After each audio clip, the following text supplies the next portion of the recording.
Okay, now we're going to look at reflexes. So we have three reflexes that we're going to be looking at today and in lab, where we have the bicep reflex, patellar reflex, and the Babinski. So reflexes, these are very important to be able to know how to take and to take.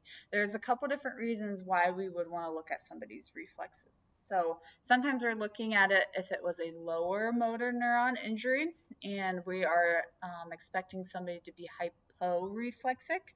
So when we're looking at hyporeflexic, we have a normal reflex, and then hyporeflexia is if someone doesn't have that normal reflex or they have a slower response. Or we can sometimes be looking at an upper motor neuron. So if somebody had some sort of stroke, we could look at an upper motor neuron lesion, and potentially they might be hyperreflexic or have clonus reflex. So hyperreflexic and clonus reflexic. So if I did a reflex, here's my normal response, then they're going to have a real high, quick jerk, and sometimes they keep that reflexic state. So we're looking at both of these reflexes for a number of reasons. Sometimes if someone had a spinal cord injury or a really bad car accident resulting in a lower motor neuron or again a stroke.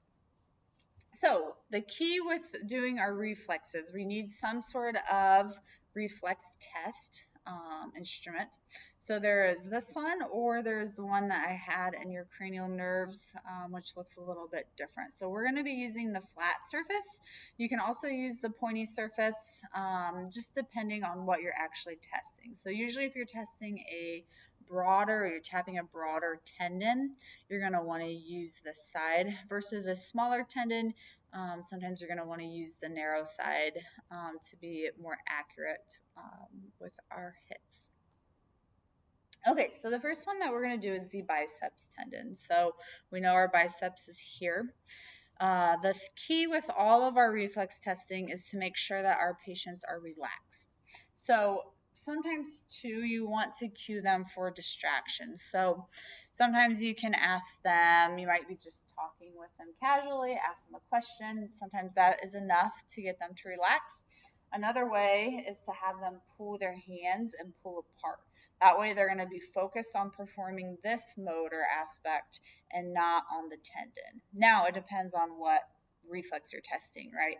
If I'm testing her biceps, I can't have her pull apart. But if I'm having her test her patella, I can cue her to do that for a distraction. Okay, so the first one's the bicep.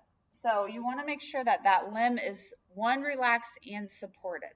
So what I'm going to do is I'm going to come here with my left arm, and you want to make sure your placement is good, and you want to make sure that they are fully relaxed, like so. So if you can see, I'm going to place my thumb right on her biceps tendon. So as I'm placing that on her tendon, I'm making sure her shoulder's relaxed, and then I am going to hit right where my thumb is. So let me bring this a little bit closer so you guys can see. Okay, so she's relaxed here. My thumb is right on that tendon, and I want to feel and make sure I'm on her tendon versus just laying my thumb down. So when I feel I'm on that tendon, I'm going to cue her. Maybe I'm going to tell her, I don't know, Sabrina, what did you have for lunch today? I had Phoenix. Good. And if you notice, as I was hitting there, I'm hitting my thumb, and she had a reflex where it kind of jerked into flexion. Good. So we want to make sure then after we do that, we only want 1 or 2 taps. We don't want to do too many taps, and then we want to assess, was it a normal response, was it hyporeflexic, or was it hyperreflexic? So remember with that bicep tendon, we're testing spinal level C5 and C6. Okay, then let's test our patellar tendon. So this is going to be testing our spinal levels L3 and L4. So now I'm going to come back and I'm going to bring the camera down a little bit so you can see her patella. So when we're first feeling for the patellar tendon, bring this forward here, we want to just go right inferior to the patella. So go ahead and relax your leg. We're going to keep that leg bent. We're going right inferior to the patella. Now with this one, if you can tap directly on that patellar tendon. Again, make sure you palpate the patella, so we're not on that bony structure because it's not going to feel too good. Okay, so with this one, I will cue Sabrina. I'm going to have her try to pull apart. That's going to make this relax. And then I'm feeling for that tendon. I'm here, and I'm going to give a quick tap. So she had a pretty good response there with that one.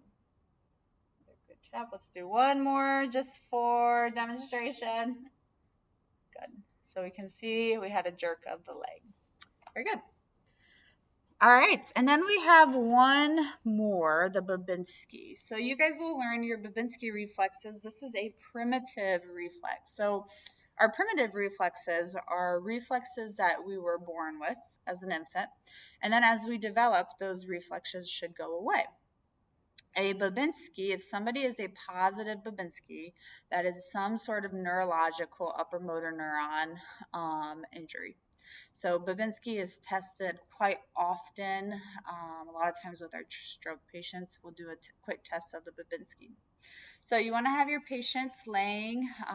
It could be either supine or prone. We're going to go ahead and do supine for this test. So she's going to lay, and we're going to have her foot here at the edge. So with the Babinski, you're now going to use the opposite end of your reflex hammer. So we're going to use this, it's somewhat sharp, not super sharp.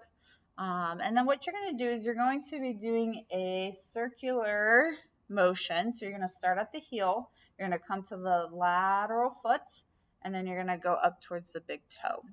So a normal response, typically some people are a little bit ticklish. So sometimes they'll have a little bit of a bend in their toe or flexion in their toes.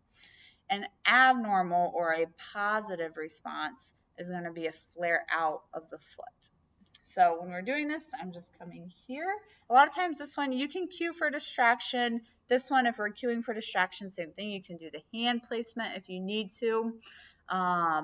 Again, realistically though, if we're doing this, this patient might also be having a state potentially of being nonverbal as well. So we just, dependent on what your patient is presenting like, that's how we're going to cue them with the distraction.